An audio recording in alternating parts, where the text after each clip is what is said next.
to make money in the industry ya creation content ama content creation. Mtazamaji, ni hali halisi ambayo tuko nayo sasa hivi, manake tayari mgeni wetu amewasili, amejaa ndani ya studio ili tuweze kuzungumza bayana kuhusu masuala ya maokoto kutoka mitandaoni. Lakini kwanza kabisa tuweze kumtambua msanii, na pia ni mtu ambaye wengi wanamfahamu. Umepita huko town unampata huko, anafanya makeke zake mambo na content creation. Kwa hivyo inaweza kuwa unamfahamu kwa sura lakini kwa jina umfahamu. Leo tutakuwa tukimjua. Karibu sana ili tuweze kukufahamu ndugu yangu. Yes, asante sana.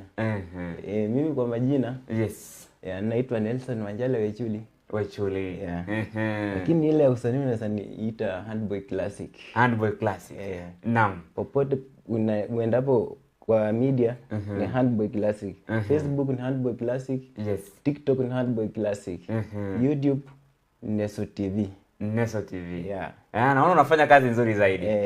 Hivi nikikufuatilia sana kabla tujajuana zaidi. Kuna rafiki yangu alinirifaa kwako, akaniambia kwamba kuna jamaa fulani hivi ana content nzuri zaidi. Na hii leo we are going to talk about how to make money in